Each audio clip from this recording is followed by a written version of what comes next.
A very warm welcome to you. Many thanks for being with us on this week's edition of the program. We remain your source for all the latest happenings in the world of business. My name is Lucy Lugbe. Welcome.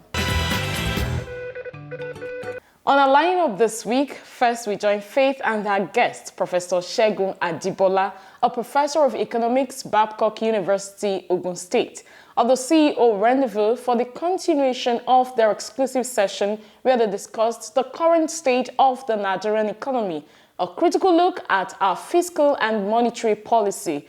As always, it's a no-holds-barred. Take a listen. If you look at our national budget, for quite some time now, we've been running deficit budgets, which means we've been borrowing, both anticipated and actual borrowing. So if that is our situation, it means that we need to come back and sit down and ask, why are we not earning sufficient revenue as a nation to run the business of governance?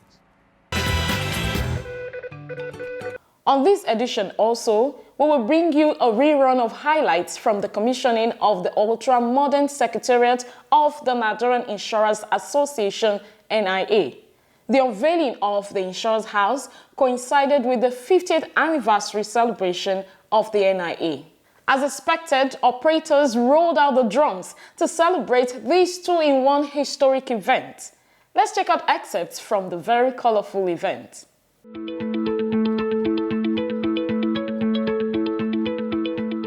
I want to charge the captains of the insurance industry to do more in the area of collaboration, publicity, sensitization, advocacy, and the development of attractive and competitive new products that will take the insurance industry to a greater height, therefore bringing it at par with the happenings in other developed economies of the world. I remember those days when we come, the whole place be flooded, and when we see tall buildings around, but we believe that it is possible for the NIA to do much more than it was doing. And of course, with the determination of the governing council then, of course, we were set out to achieve what we consider to be the best place for the association. At the moment, I've seen very intelligent young people coming to the industry, and I give that to the current leadership because they're encouraging young people now. I think the insurance industry is currently taking its right place in the finance industry. In the name of Allah, the beneficent, the merciful, and to the glory of the Almighty and the growth of the insurance industry, I hereby unveil this for the benefit of the growth of the insurance industry and the benefit of the nation. Say 50! Congratulations to the NIA and congratulations on this iconic structure.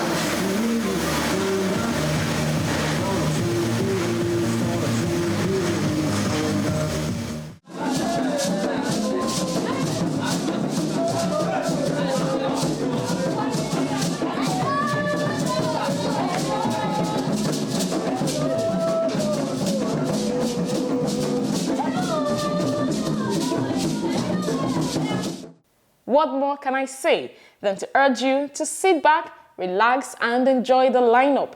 Details in just a moment. Please stay with us.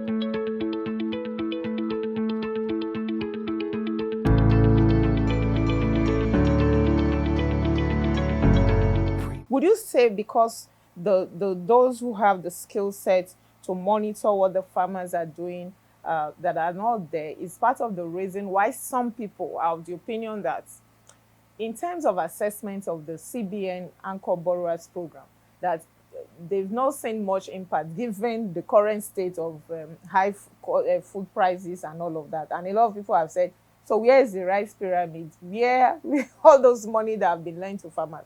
What is the impact on the economy right now? So I just want your thoughts on that. Would you say that is the reason why some feel the current state of our economy is not reflective of the volume or quantum of money that the Apex Bank has pumped into the agricultural sector by the way of this Anchor Borrowers Program? I don't have some data available to me, so I don't want to make spurious remarks. But definitely, we've seen improvement in agriculture. And one of the reasons why we've seen that improvement is that funding that used to be a major problem has been fairly removed. I say fairly, not totally, through the initiatives introduced not only by central bank, even by the orthodox banks, and even by other schemes and activities of government. Nobody will take that away. That improvement, that success, as modest as it may be, nobody will take that away. But there's always room for improvement. So, my comment is, what other ways could we improve what we have seen today as progress from where we used to be and where we are today? And that's why I was making that suggestion that we could beef up the level of productivity by providing further assistance, especially in terms of human resource, in terms of monitoring, in terms of other things we could do to help the farmers on the field. And I introduce myself as one. So there's always room for that improvement. And in practical terms, that's why I've offered some of those suggestions as to what could be done to improve nationwide, not just any particular segment, nationwide. Okay, Prof. Now let's talk about inflation rates. This is also one of the nightmares of Nigeria, and it has gone on and on and on and on and on. What would you say is at the center of this high inflation rates in Nigeria today? Okay, thank you. Inflation is a global phenomenon. One of the former presidents of United States of America described inflation as the world #1 enemy. True. Because of the devastating effects of inflation. Inflation is just a reflection of other problems. It sums up other problems. When we talk about inflationary pressure, and we are saying every one of us has a role to play. When our consumption habit favors imported items, and we can't print dollar, we can only spend dollar, and we still must import, we will import inflation alongside. We import food, we import basic raw materials for the manufacturing sector, we import spare parts, we import medicals, name it, almost all essential items. We must spend dollar to import them. And when the foreign exchange rate is a crisis, as we have seen, due to so many reasons, some local, some global, it will reflect in inflation. And that is why our own type of inflation is cost-push inflation. Cost of everything is rising. Cost of food is rising, imported food. Cost of spare parts, cost of basic necessity, clothing, medicals, and so on. So it will now come to the domestic economy to haunt us. But if we can help change our own consumption habit, and I'm talking to Nigerians now, and rely more, and like I was telling my children, instead of running after custard, Why don't you run after power? So if we can change such paradigms, we help stem the tide of imported inflation in Nigeria. So we need to do that. Then we should also be conscious of the fact, like I said, that some of this inflation is also coming from events beyond our control. We are aware of Russia, Ukraine, palaver, we are aware of some of these other things. They also reflect on the domestic inflation because we relate with the rest of the world. So we need that will. Government functionaries, individuals as Nigerians, to be able to correct some of our lifestyles and help the local economy ward off some imported impact of rises in prices of the domestic economy. So we need that. Then we talk about fiscal, of course. Elementary definition of inflation will say, when more money in circulation in the economy is chasing fewer goods. So maybe we need to look at that at the policy level. What's quantum of money in circulation, which we call money supply, either the narrow definition or the broad definition. The monetary side will come through the market system, but the fiscal side that's where there's always that challenge. Because government spends either recurrent or capital, and there must be a very warm handshake between the monetary and the fiscal for the economy not to take a very big blow from that side. Okay, Prof, with the current state of the Nigerian economy, we are still going to talk about the foreign exchange management. Would you say there is a correct handshake between the monetary and the fiscal? That will be difficult when we don't have sufficient revenue to run the business of government. Government, like I said, government is an institution. It incurs recurrent expenditure, it incurs capital expenditure. And if you look at our national budget, for quite some time now, we've been running deficit budgets, which means we've been borrowing. Both anticipated and actual borrowing. So if that is our situation, it means that we need to come back and sit down and ask, why are we not earning sufficient revenue as a nation to run the business of government?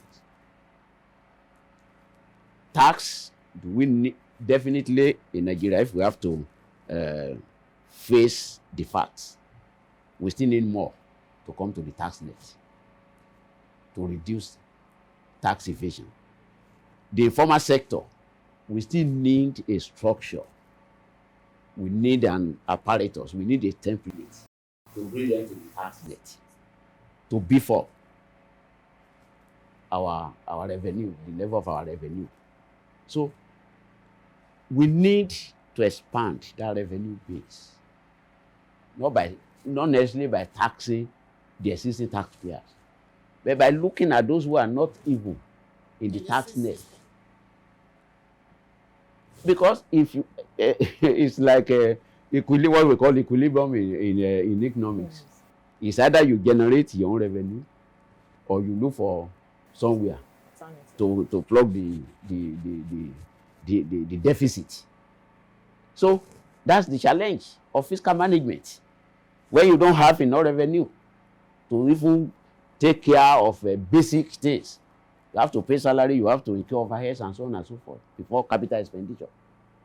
You just must borrow. And that fiscal responsibility, that's fiscal challenge. So if that is our situation, we can hardly blame the government. We can hardly blame anybody.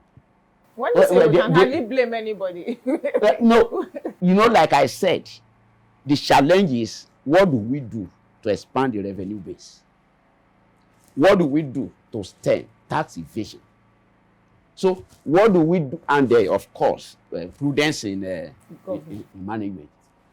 Those are definitely governmental responsibilities.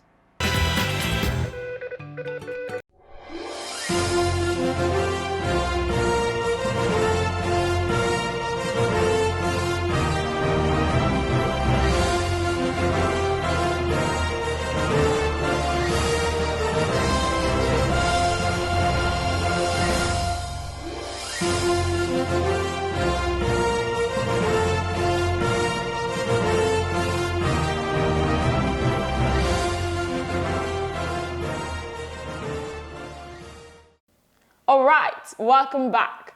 Moving on, we now bring you highlights from the unveiling of the NIA Secretariat, aptly named Insurance House. There is no doubt that this magnificent building will help to boost public confidence in the insurance industry. Happy viewing.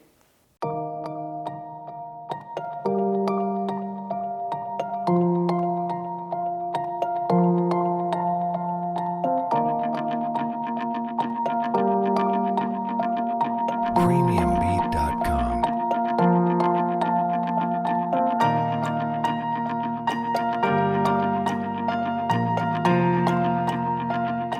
The Nigerian Insurance Association, NIA, is the umbrella trade association of all insurance companies registered to operate in the Nigerian market.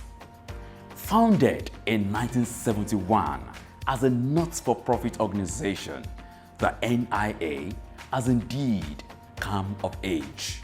Stakeholders from within and outside the insurance industry recently gathered for the 2-in-1 celebrations of the 50th anniversary of the NIA and the grand opening of the NIA Ultra-Modern Secretariat at Sakatinubu Street, Victoria Island, Lagos. In his welcome address, the chairman of the NIA, Mr. Ganiu Musa, said that the NIA will continue to support the program of government to build a robust economy. On our part, I will use this opportunity to restate that the association and indeed the industry will continue to support the programs of the government aimed at achieving the vision of building a resilient industry to support a robust Nigerian economy. Our iconic secretariat, which we have named Insurance House, represents a bold statement, for us. I was sharing with the permanent secretary just now that for us as an insurer, we sell trust, we sell promise. And occasionally, our customers are insured wonder what our state is. Unlike the other colleagues in the other sectors of the finance industry, where you have daily interaction with, for us, it's more a question of trust. And certain things help to build or to enhance, the trust. That we're able to put this together on time, on budget, from completely internally generated resources is meant as a statement to the insurance public that the Nigerian insurance industry has come of age. Delivering the keynote address, the representative of the Honorable Minister of Finance, Malam Aliyu Ahmed, Permanent Secretary, Ministry of Finance, Budget and Planning, said that government will continue to create the enabling environment for businesses to thrive. The Draft Insurance Bill 2020 to replace the 2003 Insurance Act is undergoing legislative action as we speak. When it is eventually passed into law, it is expected to redefine insurance business as we know it and bring it in line with the global best practice. Without going into the specific details of the provisions of the bill, but suffice it to say that it is a document that has incorporated all the inputs from the various stakeholders, including most of you in this room. I'm optimistic that it will meet the yearnings and the aspirations of all. It is also imperative to note here that the sector regulator, i.e. NICOM, is not relenting in driving reforms aimed at developing and improving the insurance sector. Our expectations are that the insurance sector will take full advantage of the various reforms and initiatives in order to deepen insurance penetration and contribute significantly to the nation's GDP. The ultra-modern building of the NIA is coming as a replacement for the seemingly obsolete single-floor building that housed the association since 1998. It was therefore with excitement that council members, friends and well-wishers witnessed the unveiling of the new NIA house. The edifice is without a doubt one of the finest buildings owned by any professional body in Nigeria. In the name of Allah, the Beneficent and the Merciful, and to the glory of the Almighty and the growth of the insurance industry, I hereby unveil this for the benefit of the growth of the insurance industry and the benefit of the nation.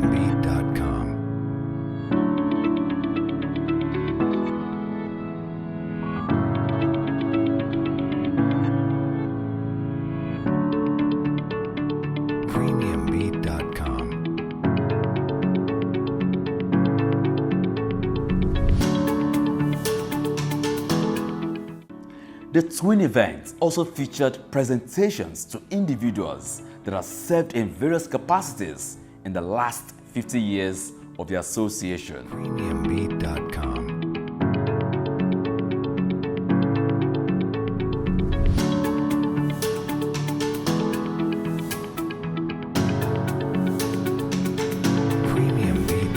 Some industry leaders share their thoughts on the twin historic events. We started when we were not very sure because in this country, Nigeria, there are a lot of abandoned properties. You know when you start, but you never know when it's finished. But this particular project, we started it, and to the glory of God, we are alive to see the finishing, and today is the commissioning, so we are all very happy. This is the last project that I'm involved with as far as the industry is concerned. After the auditorium in the college, I look forward to a day like this, and indeed it has come, and I'm very pleased that I'm alive, hale and hearty to be part of this event, and it is coming at the same time that we are celebrating 50th anniversary of the association. It couldn't have been better. At the moment, I've seen very intelligent young people coming to the industry, and I give that to the current leadership, because they're encouraging young people now. I think the insurance industry is currently taking its right place in the finance industry.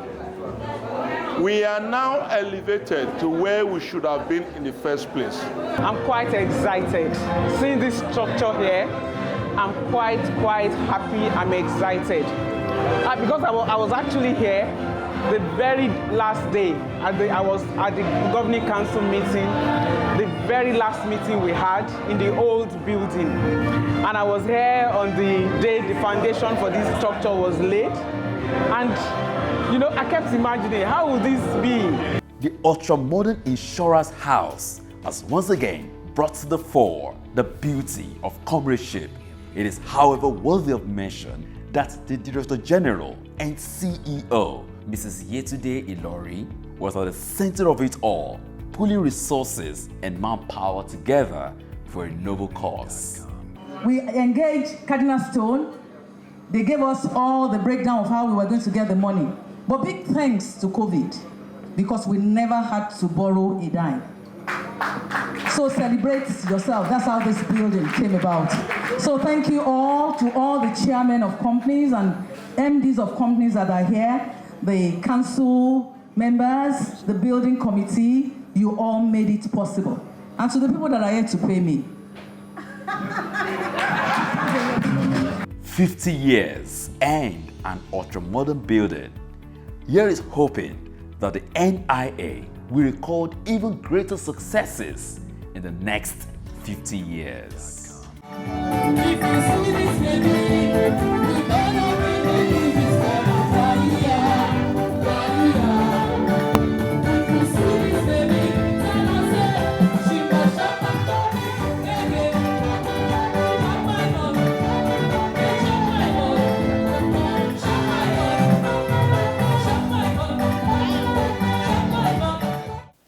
That's our time on the program this week. Many thanks for being a part of it. Do keep a date with us next week for a fresh package.